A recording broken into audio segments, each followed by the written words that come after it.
Hello, everyone. Hello out there. Hello. Hope you guys can hear and see us clearly. Please let us know if you can. I am Antoinette Sawyer. This is my husband Clifton, and we are Cornerstone. Let me put that on there so everybody will know who we are. Okay. So somebody might come in and not realize who we are. You think? Hold it down out there and tie it down on both sides of the road. Work it in the middle. Exactly. Welcome to you guys. And let's see who's here. James Dixon. Hey, James Dixon, Jay. I hope you're still picking your guitar. Hey, Sissy and brother-in-law. Well, my Sissy, is she out of town yet? Is she still traveling, or let me know?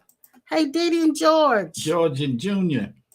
Thank you for that love gift, George and Didi. Oh, Junior. Linda Langdon, our super fan, is here. Mm-hmm. She says here, hello to all my alternative versions of self. Ooh, she's starting already. The boss man gonna give you a raise. You hit the jackpot. Vern. Hey, Vern. Hot dog, Vern. And then there's John Greason in the house. Greason J. Edward.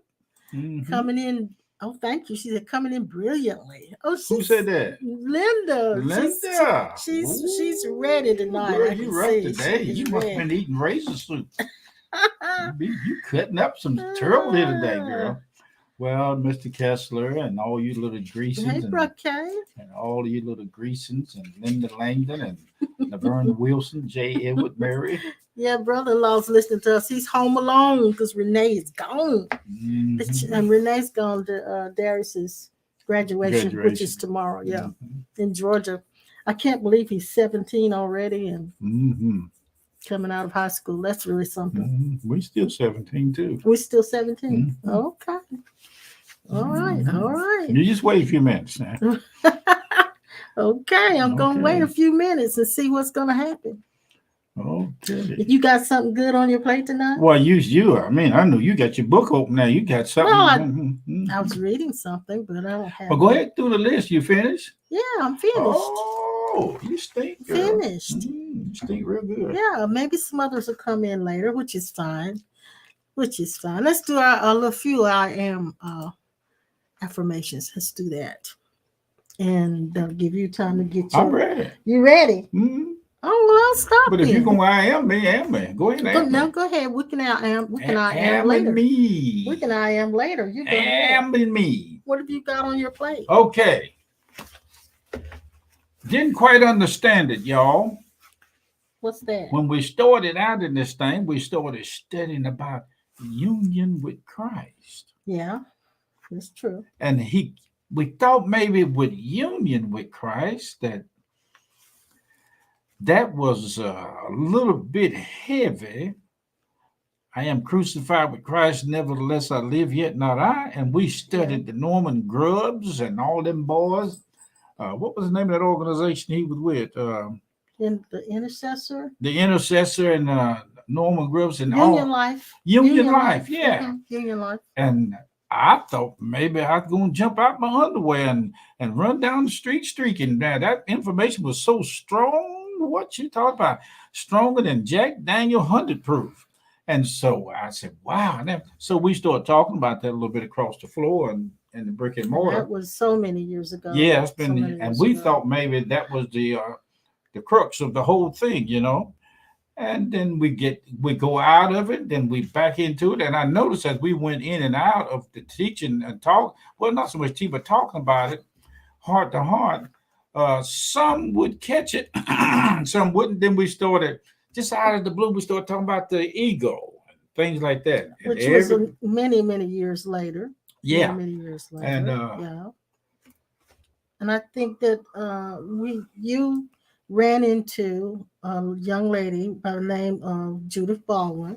Yeah, Judith Baldwin. Judith was a student of the course and a teacher of the course. Yeah. And her husband was a psychotherapist. Yes, he was. And they had dealt with all kinds of energies and things like that. And so she really kind of opened us up. I think all of her came to hear her speak too. Yeah, expanded our understanding at the time when she came in. It was our first introduction to anyone that was teaching the Course in Miracles. Mhm, It was a mhm. very, I have to say this, that the sessions we had with Judith, they almost feel to me like we were sitting on a side of a hill, Yeah, listening to the Lord. and with a lake or something there, Mhm, and mhm. it was just really peaceful. And I had found the book of the course, and I thought the course was going to be talking Because about, it said the Course in Miracles, and yeah. that's what you were And I geared was for, geared for the looking for miraculous, the gifts, the manifestation spirit, of and the miracles. manifestation. Yeah, And then after I found out that he wasn't really talking about where we you were at kind the of time, shelved the book. yeah, I put We, the book up for I think we years. looked at it a few Yeah, times, tried but to, but never couldn't. really Yeah, studied it. yeah. Yeah. But But Judith introduced a very soft approach to us. yeah, she did. Being in a evangelical Christian arena, it's not a soft approach at all. It's a very Yeah. judgmental, forceful, aggressive Mm-hmm. approach. Mm-hmm. And that's the way we presented everything, and everything was presented to Yeah. us the same way. And so when we started softening and losing our judgmentalism, that's when things started changing in our Yeah, congregation. it did. Mm-hmm. Not always for the better either, Yeah. but yeah, things started changing in our congregation. And A so, lot of our rules started relaxing, yeah, and people became more and more lax. And we realized that actually in the brick and mortar, it's like you can get so used to being in a bind or tight-lipped with preaching and teaching the traditional stuff. that aggressive approach, Yeah, yes. that if you didn't stay in that, you were possessed or you are in the wrong Well, territory. you were compromising. Yeah, compromising, Yeah. and they would quickly say, "You're not of God." You're missing Yeah, you're God, missing God. Yeah. and Especially when your congregation starts getting smaller. yes, from They 500 down they to say that two, then you're missing 3, God. Yeah. 3 and 2, Yeah. and then down to 100. But I heard someone say this about Maya Angelou. Had a quote. In fact, I wrote it down because I don't know if I can remember. She Mhm. said, "You're free when you belong nowhere and everywhere." Woo! Yeah, you're Mount free. down and You're call me free shorty. when you belong nowhere and everywhere. Mm, mm, mm, mm. And she said, true. She thought that believing was, or belonging was, when you had a group that you were connected with, and you all were on the same frequency and all of that. But she said, true belonging is the ability to have courage, and the ability and courage to stand alone. So it's when you can stand alone that you really belong. You belong nowhere and everywhere. Ain't that something? I mean, that thing was so real. And Maya Angelou didn't live far from us during that time, and I had an appointment to go see her, but I didn't take it because personal reason. And there wasn't nothing wrong with her. I just did. You just I didn't lost the have desire. a desire to do it. And that's Sister Sharon Harrison. Yeah, hey, Good to Sister see you, Sharon dear. and Sister Chris all both came in. So so when I heard that, I thought, man, that's good, because when you're in the evangelical church, as you said, it's a very legalistic, it's a judgmental atmosphere, it's an aggressive atmosphere. But as I've said, Judith Baldwin introduced to us a very soft approach, and that soft approach led us into this quote that she gave when she said, "You're free when you belong nowhere and everywhere." And then we had the Union Life people to come by the house because we had mentioned about our experiences with the supernatural and things like that. Yeah, and the Union Life people were not as aggressive, but they were very what's the word I'm looking for the right word. Yeah, they were very lawless. Yeah, lawless. Yeah, it's like they dropped all of their Christian values or morals or whatever you want to say. It's like, and not that a person has to live up to that, but it was the same as what they were defying everything that they had experienced in Christian circles. Anyway, See what I'm going to see what Linda Linda's was saying. there. She said, I went to a friend's funeral recently, and the preacher, Sin Buster, was using her funeral to try and save the sinners there. I felt it was inappropriate. Do they make this a practice at funerals? Yes, that is a practice. Yes. Miss Linda. And that is what we're talking about, Linda. Miss Linda. That's what we're talking Honey, about. we're going to have to talk to you. And when we started dropping that, that's when we had an exodus that started to take place in our congregation, because as you said, they think when you're not that way, you're compromising. And there was a lot of funerals around us in my family and her. And I wanted to, when I first started, two things I wanted. I wanted to get ordination to become a licensed by law preacher to do weddings and funerals. And I wanted to go to funerals at the funeral homes. I want to do anywhere there was a funeral that was connected as an opportunity to speak and to tell people that if they didn't believe in Jesus, they're going to hell. But you do realize, and I know you do, that a lot of ministers in that circle actually measured their success by how many people they can win to God, win to the Lord, get saved, and how much they can preach them into that. And so that it's almost like a notch in your gun whenever anybody accepts Jesus Christ, because you were preaching at the time. That's a notch you just crossed that notch that out in your gun. And I was preaching it, and the people eyes open, blind, and walking out of conditions. And it was spread around all over through Greensboro. So we started going to people's homes and holding classes, home sale groups, and people were calling us all over down at Myrtle Beach, all different places. And it was there that we got our start in the church under the old church flag. Church flag, saved, sanctified, filled with the Holy Ghost, speaking in tongues, Spirit of God, give up. Evangelical circle. Circle, and that's the details of it. And the gist of the evangelical circle is in circus. It is a circus. It is to proselytize. That's the whole. And focus. Please understand, we say this when they say the old saying, "Don't forget the bridge that took your cross." I'm gonna be honest with you. I learned so much. I run into a lot of love and concern, and for one or two or three people, we run into a lot of anger because there was much control and manipulation in there.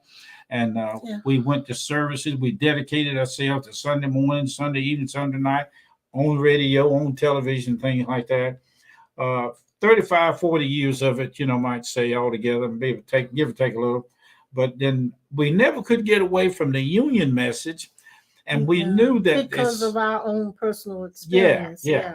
And actually, at the age of 22, 23 in that area, we were really heavy into decide on which side to be on. We went through years, 3 or 4 years at least, of demon caster out and binding and loosing and hell, fire and brimstone.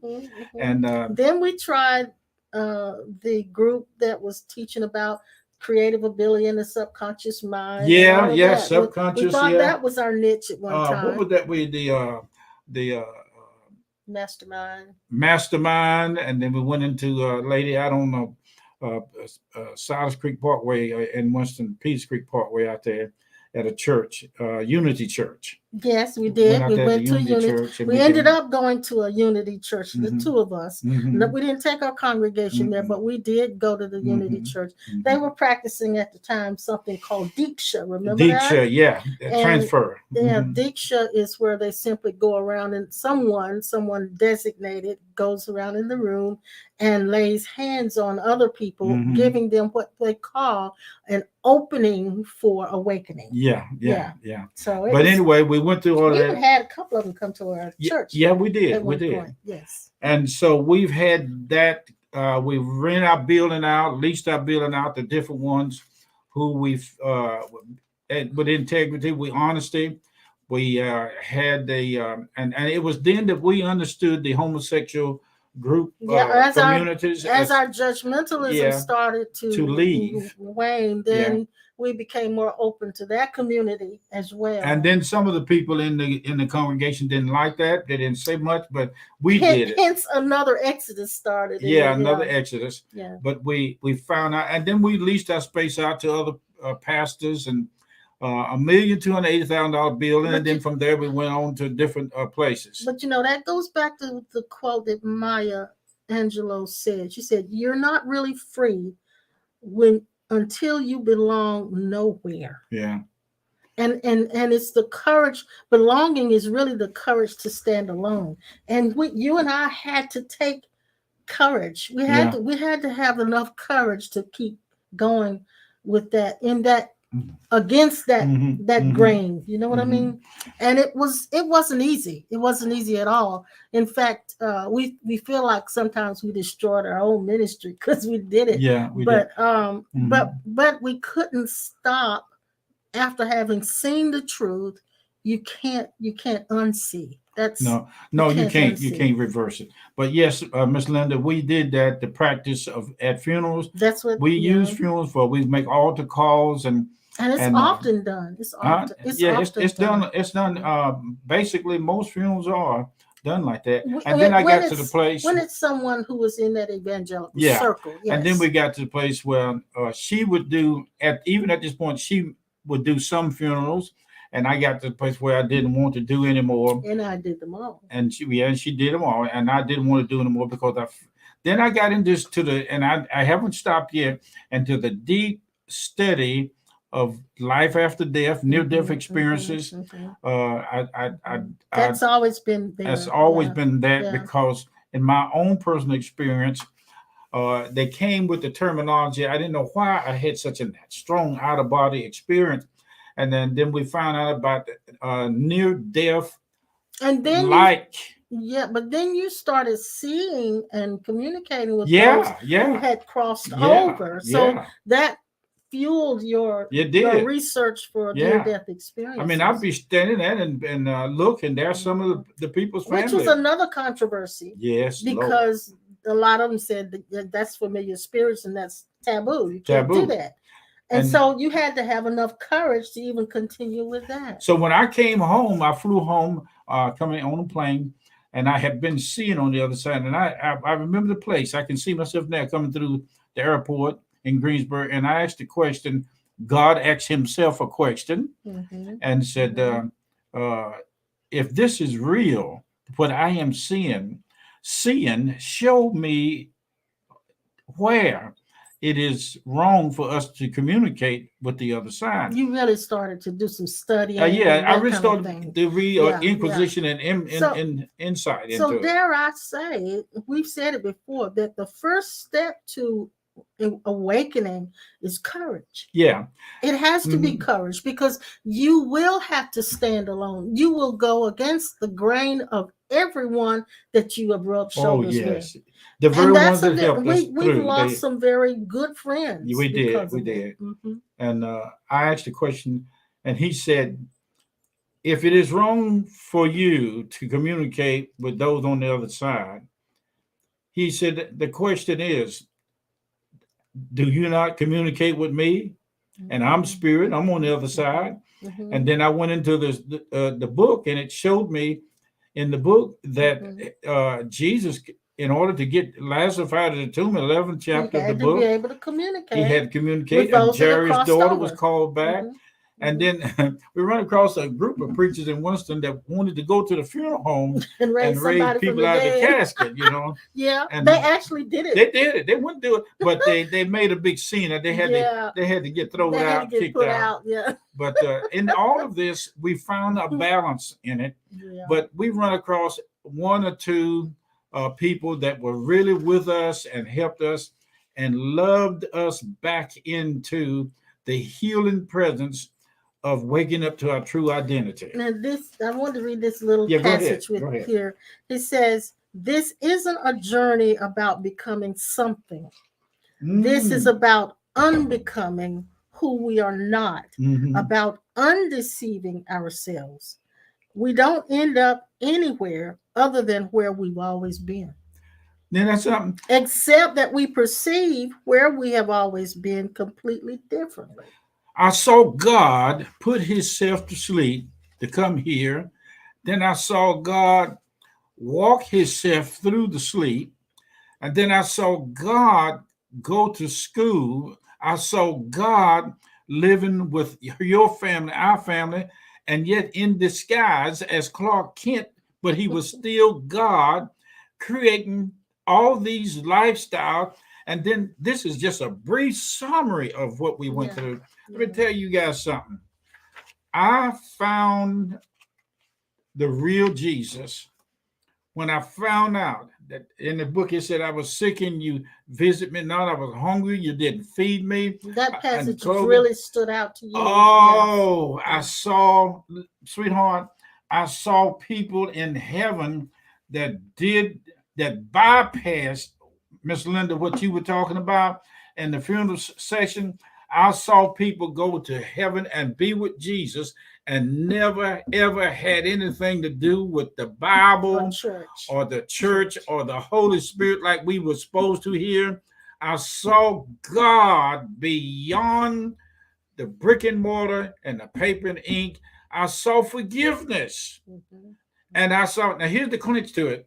I saw how there is no love, no forgiveness, no faith without being one with him. And I jumped past that and I found out not just being one, but being him. Well, I remember the day when we had that large congregation, and we would take communion. Those times when we would take communion, and we would try to coerce people to go to one another and forgive. Yeah. Oh, yeah. And there were some. Yeah, that's right. We did. There were families in there who were mad with each other. Yeah. And we literally tried to make them do it, and they couldn't do it. They were so angry with one another.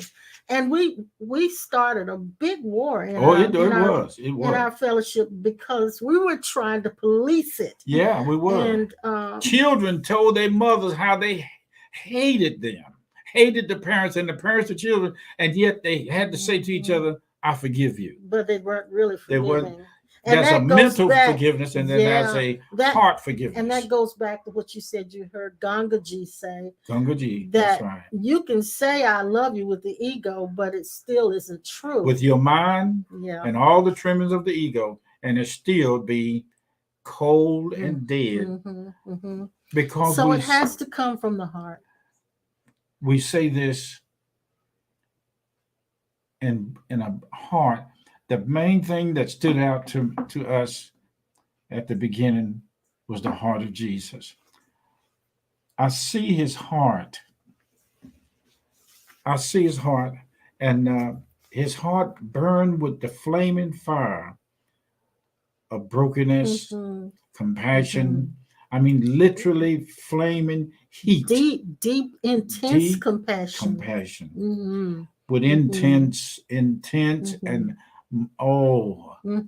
I can look at, she said to me, that man that just cussed you out in Spanish is Jesus. Is that still Jesus? Can you see Christ in him? Can you see Christ in him? And I said, yes, I can. Can you see Christ in the sin buster, Linda? Hey, and I'll tell you something else. I didn't, I had not Orville, but Brother Blue asked me, how do you see him? Yeah, Oliver. Oliver said, how do you see him? And he asked a rhetorical question because he knew how to do it. Yeah. But he was asking it for the sake of everybody else. The discernment, to try to see what and the ability, Miss Linda, and you all you other little Lindas and Harrisons out there, and Carrs and Kesslers.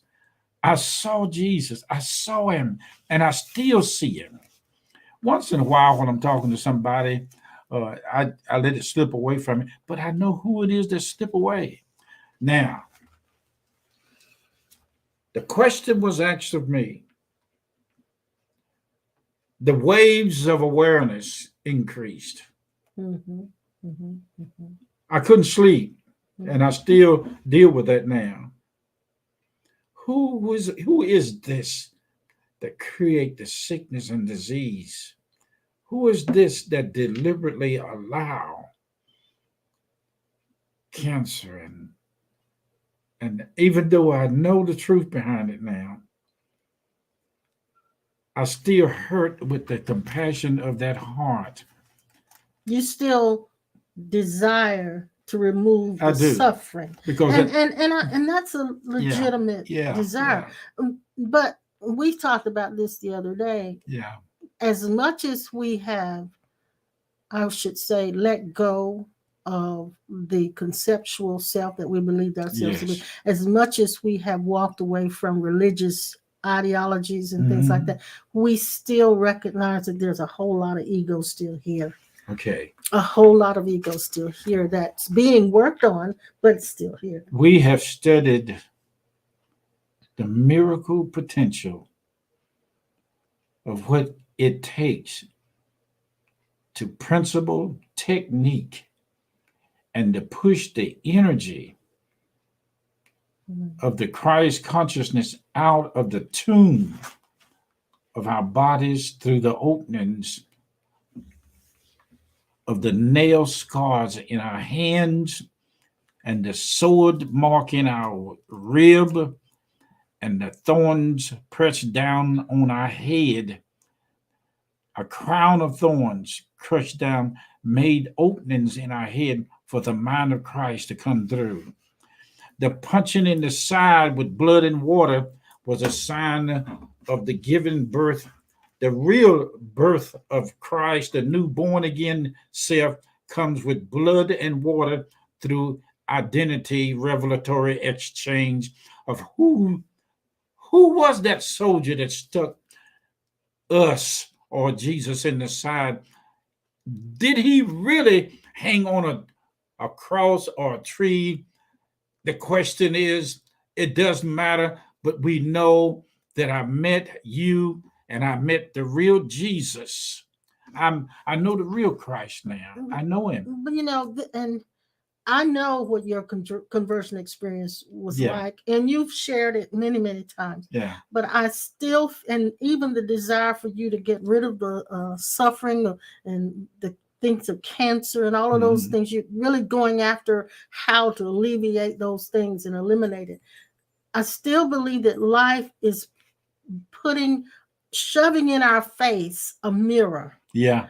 And every one we see that's suffering is a mirror that's really reflecting our own inner suffering. And when that suffering in here has changed, then that out there can change.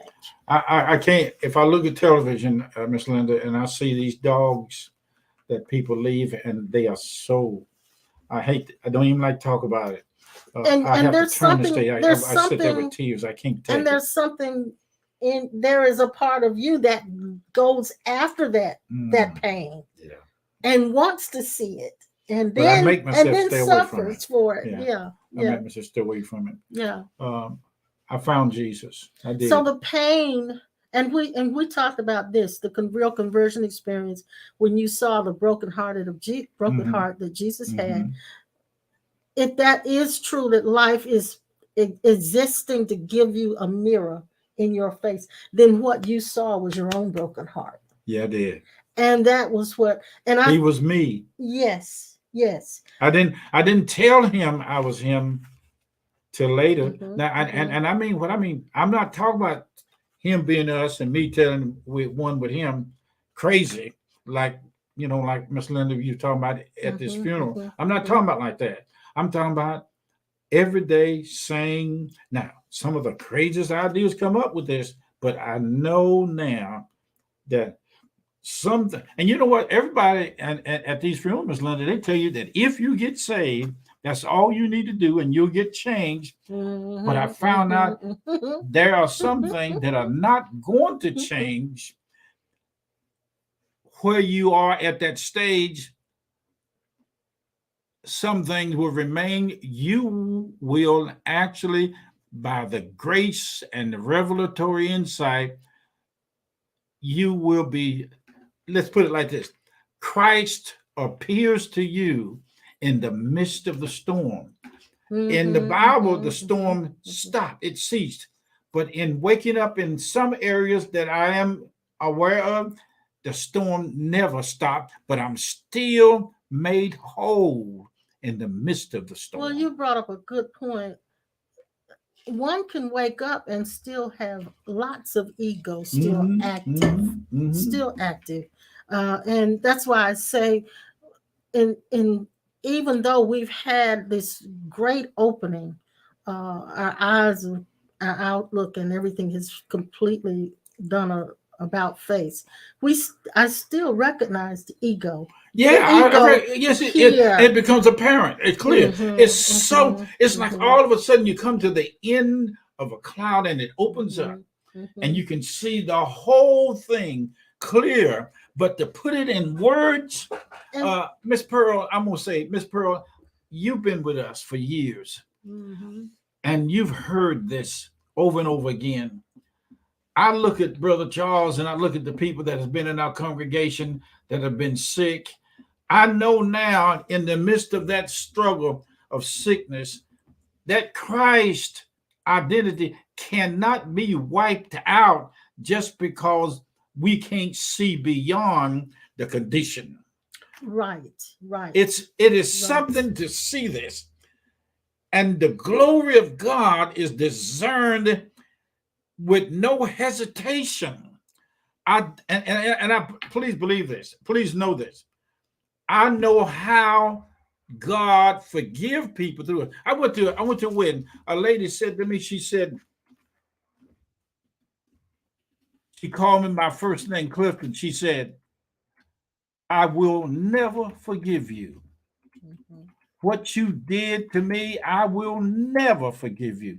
When long after that, that lady died. She left her body in that I'll never forgive you. But I told her in public, I am sorry. I was wrong. Please forgive me. She said, no way.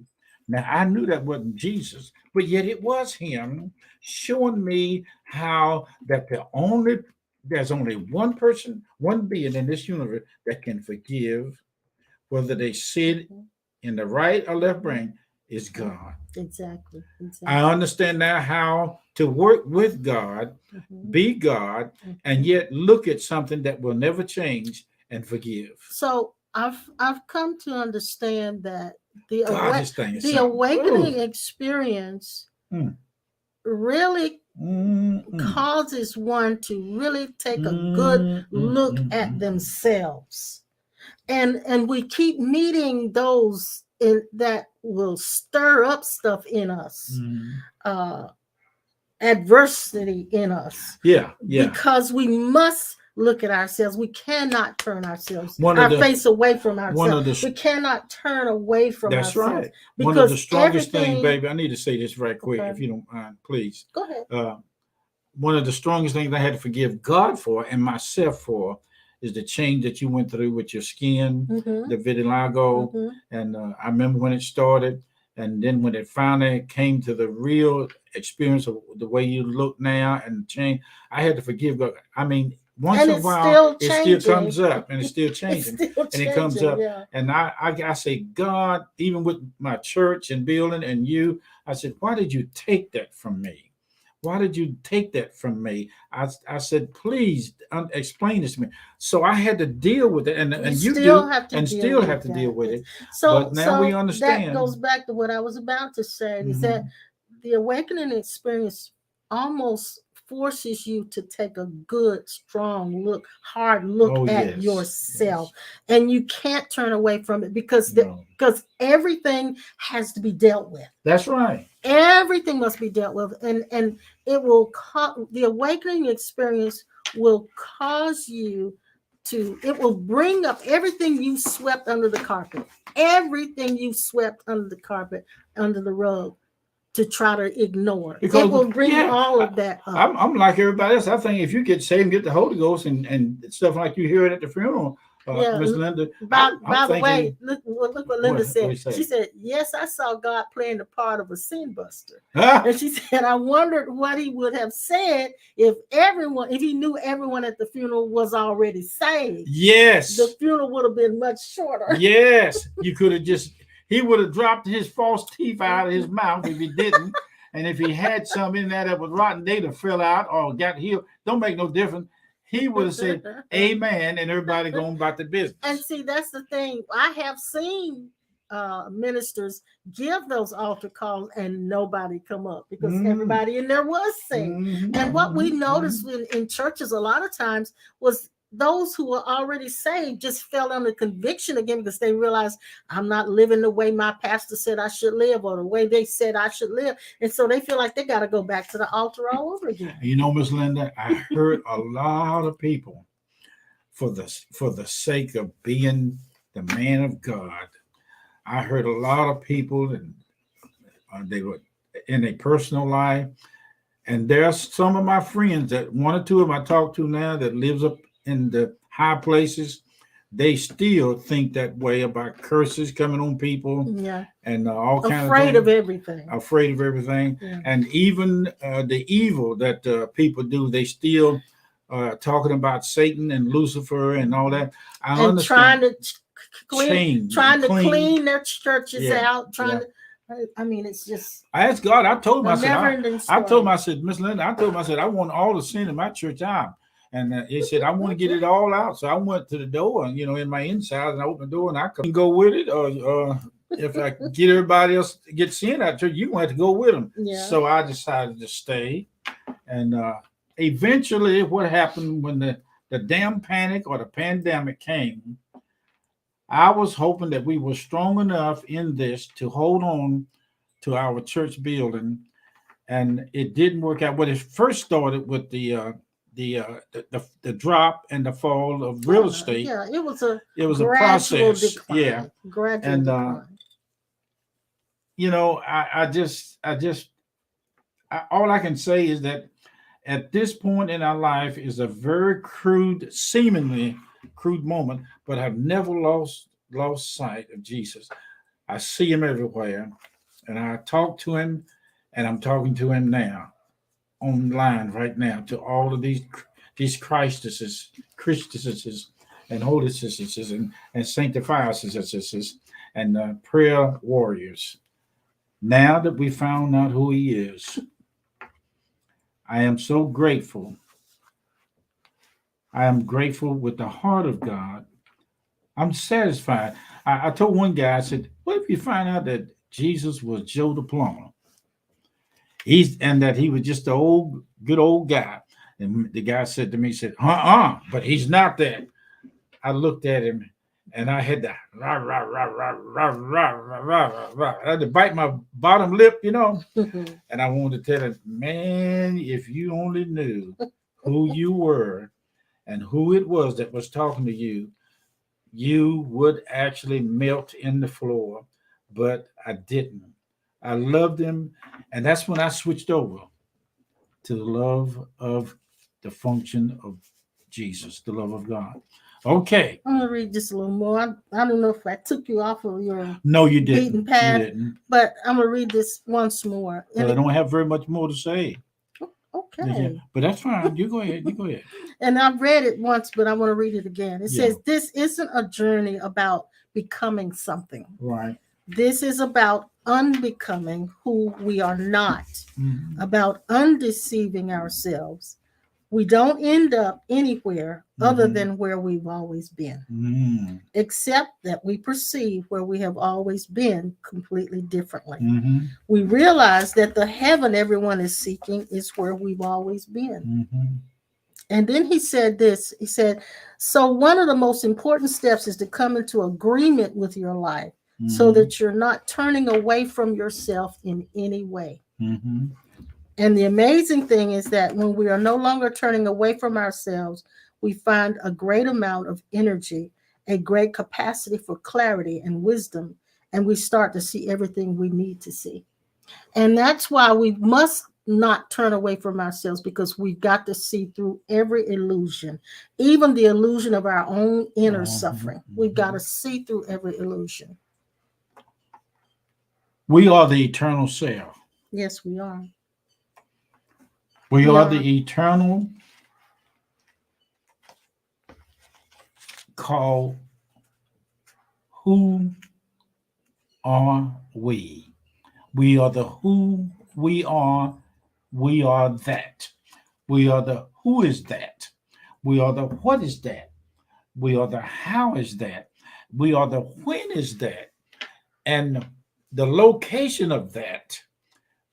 We are the place, the home, the temple, the house, Yes. the yard, the grass, the trees, the light, the stars, Mm-hmm. the breath, the sight, the hearing, the steps of God. We are the book, the words spoken or none spoken. They are us. I see him. I saw him. And I don't want to quit. I don't want to stop seeing him, because to see him, God decides to go back to sleep. I don't want to go to sleep. I want to be awake. But with a price, I know that I paid it before, and I paid it, and I'll keep paying it, because it's no longer we that's paying it. It is Christ. There is no we. I really found out there's no we. We are the eternal, and who that is. Who is the eternal? Us. We are the eternal. Who is the eternal? Us.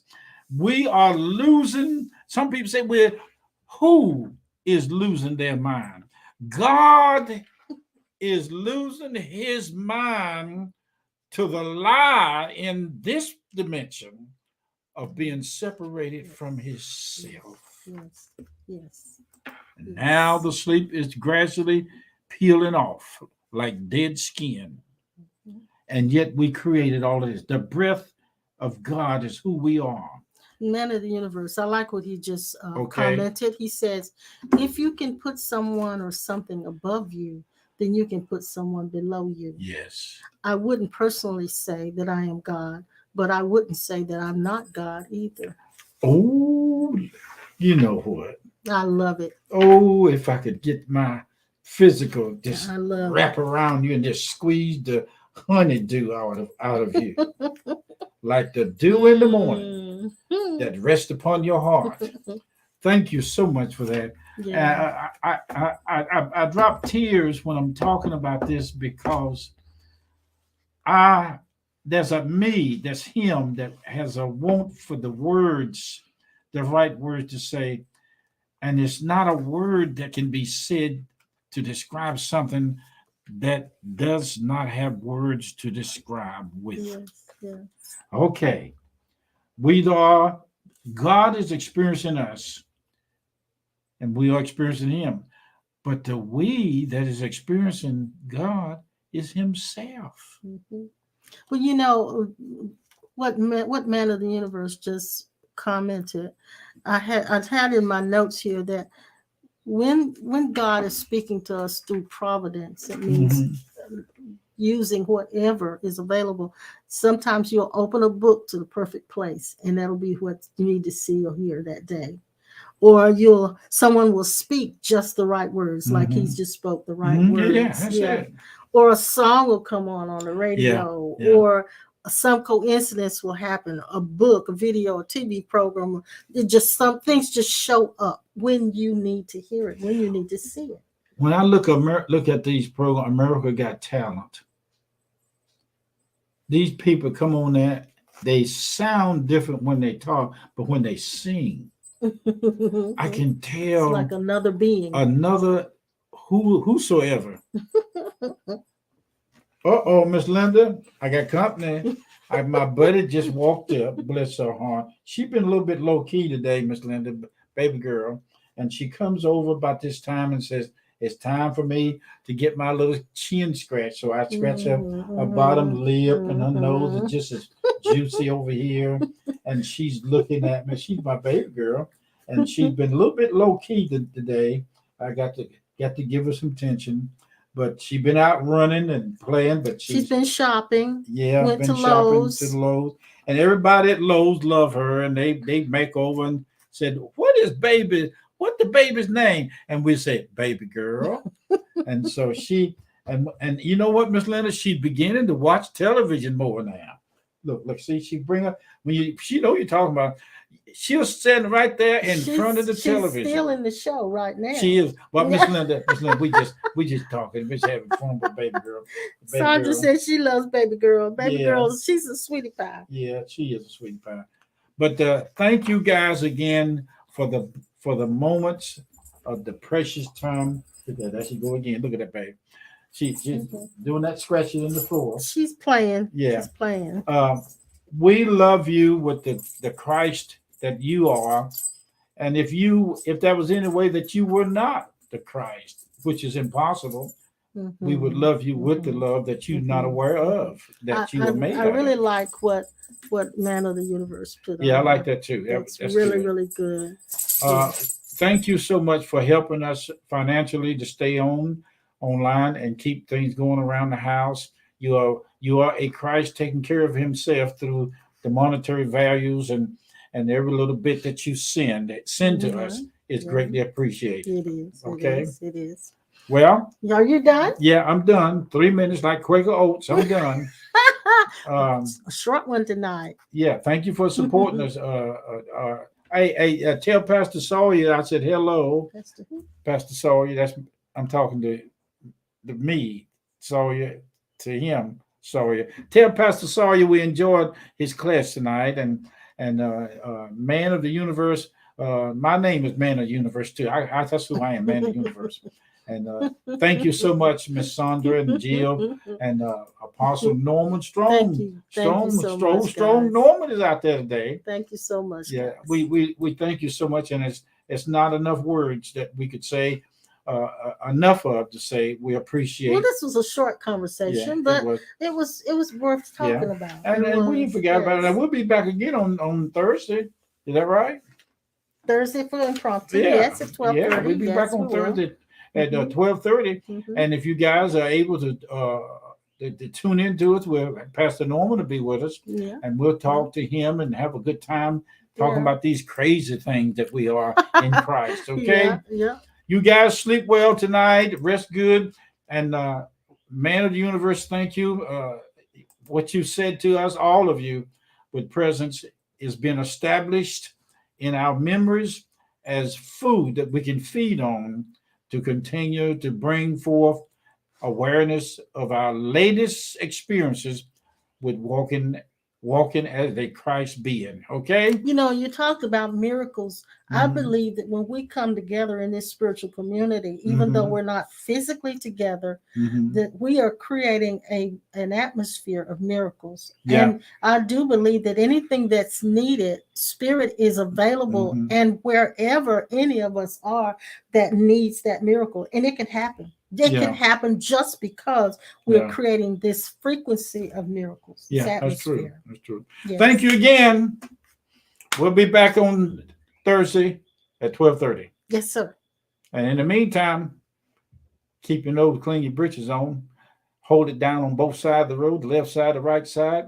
Hold it in the middle and keep on working. You can say some of the craziest things. Wow. Keep your nose clean and your britches on. Yeah. Sometimes we get crazy, but I like to have fun with people. I went in Bojangles today and I asked them, I said, have y'all got any chicken lips? You got any chicken lips and chicken hip? And duck butter. Duck butter. I need some duck butter on my chickens, my scrambled egg biscuit with duck butter on it. They say, what? These sessions don't provide any value to anything because we're talking craziness. Oh, it does overvalue. You just get out of that left brain and go there with me and act crazy with me. Can you act crazy? No. No. Hey. I will check my email, Pearl. Thank you, sweetie pie. Okay. Look, we're gonna take off before he says something else crazy. Yeah. So keep your I thank you guys for praying with me about the hearing.